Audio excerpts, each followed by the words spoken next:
జై శ్రీమన్నారాయణ. శ్రీమతే రామానుజాయ నమః.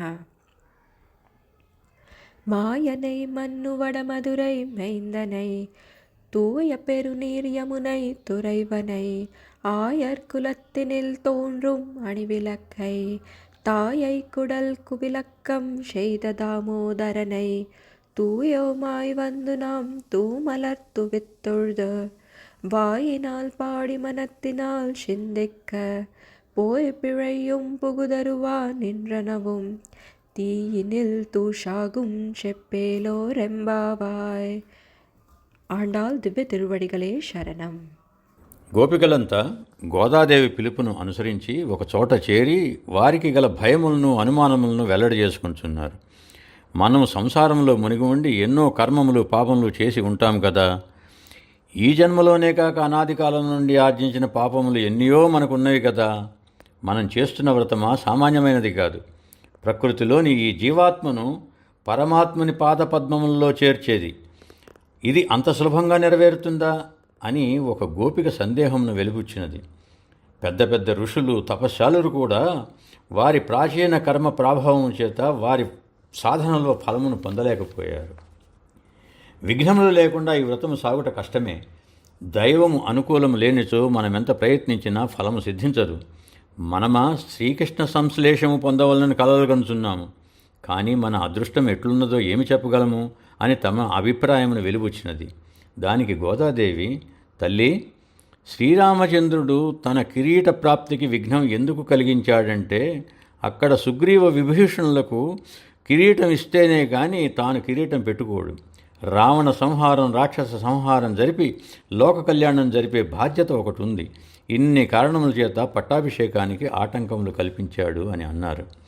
ఓ మాయావి, ఓ దామోదర అనే నామమును కీర్తించుటచే పాపములు వాటంతటవే తొలగిపోతాయి. ఈ 5వ పాసురమున సర్వసులభుడై లోకమును ఉద్ధరించుటకై నందవ్రజమున గోపికలకు వసుడై యశోదచే కట్టబడిన దామోదరుని ఇంకా కీర్తించుతున్నారు. ఈ పాసురము యొక్క సారాంశం ఏమనగా, ఆశ్చర్యములకు చేష్టలు గలవాడును, నిత్యము భగవత్ సంబంధము కలిగిన మధురానగరికి రాజైన వాడును, నిర్మల యమునా జలతటమున నివసించువాడును, తల్లి యశోద గర్భమును ప్రకాశింపజేసి ఆమె తాడుతో కట్టివేయగా ఆ మచ్చ పొట్ట మీద నిలిచిపోయి దామోదరుడు అనే బిరుదు వహించిన వాడు కృష్ణ భగవాను యొద్దకు పవిత్రులమై వచ్చి పరిశుద్ధముగు పుష్పములతో అంజలి ఘటించి వాక్కుతో కీర్తించి మనసుతో ధ్యానించినచో మన పూర్వ సంచిత ఆగామి పాపరాశి అగ్నిలో పడిన దూది వలె భస్మమైపోవును. కావున భగవానుని నామములు పాడండి అని గోదాదేవి తెలుపుతున్నారు. మాయనై అనగా ఆశ్చర్యకరములకు గుణములు చేష్టలు కలవాడని అర్థం. యతో వాచో నివర్తంతే అని వేదాలు కూడా వానిని వర్ణించలేకపోయాయి. ఏ పరమాత్మ నిత్యము బద్ధాంజలి పుట అని నిత్య సూరులతో సేవింపబడుతుంటాడో అటువంటి అలభ్యమైన పరమాత్మ యశోదమ్మ బిడ్డయే సర్వ సులభుడై ఉన్నాడు.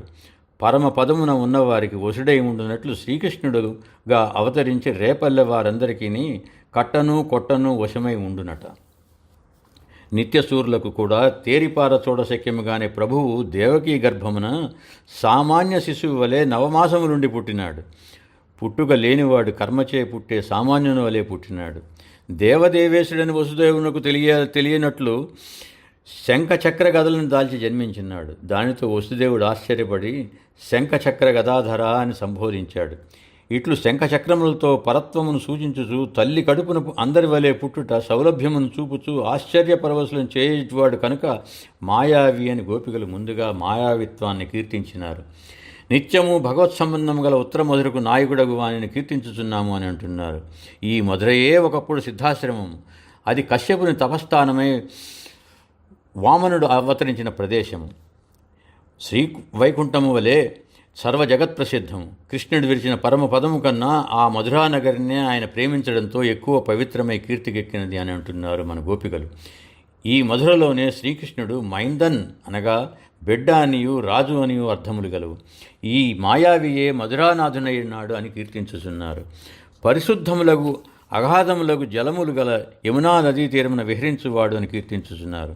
యమునా నది పరిశుద్ధత గొప్పతనం ఏమిటంటే మన చిన్ని కృష్ణుడు అవతరించగానే కంస భయముతే పసిగుడ్డును మన వసుదేవుడి నెత్తిపై బుట్టలో పెట్టుకుని గోకులం వెళుతున్న సమయంలో వర్షాకాలపు అంతులేని ప్రవాహ వేగంతో ఉరకలు పెడుతూ ఉండగా వసుదేవుని మోకాటి లోతు గలదై దారి ఇచ్చి సహాయపడినది. శ్రీకృష్ణ పరమాత్మ గోపికలతో కలిసి జలక్రీడలు సలిపిన పవిత్రమైన నది కూడా ఈ యమునా నదియే. ఇటువంటి పరిశుద్ధమైన పవిత్రమైన యమునా నది ఒడ్డున ఉండేవాడు మన శ్రీకృష్ణ పరమాత్మ అని కీర్తిస్తున్నారు.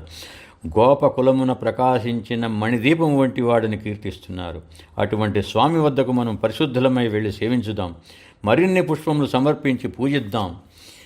గోదాదేవి ఇటువంటి పరిశుద్ధమైన మనసుతో పరిశుద్ధమైన పుష్పములతో అంటే ఏవం అష్టవిధం పుష్ప విష్ణోహ ప్రీతికరం భవేత్ అన్న అష్టవిధ పుష్పములతో అనగా అహింస, ఇంద్రియ నిగ్రహము, సర్వభూతదయ, క్షమ, జ్ఞానం, తపస్సు, ధ్యానము, భగవదైక్యం అనే సాధనా పుష్పాలతో నవవిధ భక్తులతో అంజలినిస్తూ పూజిద్దామని అంటున్నారు గోదామాత. మన పాపాలు, గత జన్మ కర్మలు అన్నీ ఈ సాధనాగ్నిలో మాడి మసైపోతాయని భయపడి సందేహపడుతున్న గోపికలకు ధైర్యం చెప్పారు మన ఆండాళ్ళ తల్లి. జయ శ్రీమన్నారాయణ.